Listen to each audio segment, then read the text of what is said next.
नमस्कार, मैं हूं आपके साथ साक्षी। आप देख रहे हैं करंट न्यूज। कांग्रेस पार्टी में इन दिनों बड़े बदलावों की आहट सुनाई दे रही है। सवाल यह है कि क्या कांग्रेस में एक बार फिर हाईकमान कल्चर पूरी ताकत के साथ लौट आया है और क्या विधायकों की राय से ज्यादा महत्व राहुल गांधी और पार्टी नेतृत्व के फैसलों को दिया जा रहा है।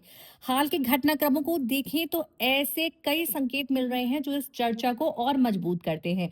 सबसे पहले केरल की बात करें तो मुख्यमंत्री पद की रेस में कई बड़े नाम चर्चा में थे। राजनीतिक गलियारों में ये माना जा रहा था कि कुछ नेताओं को विधायकों का व्यापक समर्थन हासिल है, लेकिन अंतिम फैसला पार्टी नेतृत्व ने अपनी रणनीति के आधार पर लिया। इसी तरह कर्नाटक में भी लंबे समय से नेतृत्व परिवर्तन की चर्चाएं चल रही थी। माना जाता है कि वहां भी केवल विधायकों की राय नहीं बल्कि भविष्य की राजनीतिक रणनीति को ध्यान में रखकर फैसले लिए गए। राजनीतिक जानकारों का मानना है कि राहुल गांधी अब केवल वर्तमान हालात नहीं बल्कि 2028 के विधानसभा चुनावों और 2029 के लोकसभा चुनावों को ध्यान में रखकर संगठनात्मक बदलाव कर रहे हैं। कांग्रेस नेतृत्व को लगता है कि अगर पार्टी को राष्ट्रीय स्तर पर मजबूत करना है तो कई राज्यों में नेतृत्व और संगठन दोनों में बड़े बदलाव करने होंगे। यही कारण है कि दक्षिण भारत में शुरू हुआ ये बदलाव अब उत्तर भारत की ओर बढ़ता दिखाई दे रहा है। सूत्रों के मुताबिक पंजाब में भी संगठनात्मक समीकरणों को लेकर बैठकों का दौर चल रहा है।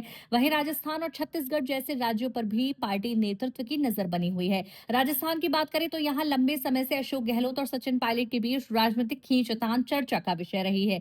ऐसे में देखना दिलचस्प होगा कि आने वाले दिनों में कांग्रेस वहां कोई बड़ा फैसला लेती है या नहीं। इस बीच कर्नाटक के वरिष्ठ नेता सिद्धारमैया की भी काफी चर्चा हो रही है। कई लोग उनके रवैये को पार्टी अनुशासन और नेतृत्व के प्रति सम्मान का उदाहरण बता रहे हैं। वहीं दूसरी ओर कांग्रेस के पुराने विवादों को याद करते हुए यह भी कहा जा रहा है कि पार्टी में हाईकमान के फैसलों को चुनौती देने वाले नेताओं को राजनीतिक नुकसान भी उठाना पड़ा है। अब सबसे बड़ा सवाल यही है कि क्या कांग्रेस का ये नया संगठन मॉडल पार्टी को मजबूत करेगा? क्या राहुल गांधी की रणनीति कांग्रेस को आने वाले चुनाव में फायदा पहुंचाएगी या फिर स्थानीय नेताओं और विधायकों की नाराजगी पार्टी के लिए नई मुश्किलें खड़ी कर सकती है? अपनी राय कमेंट सेक्शन में जरूर बताइएगा और वीडियो पसंद आया हो तो लाइक करिएगा, शेयर कीजिएगा, चैनल को सब्सक्राइब करना बिल्कुल ना भूलिएगा।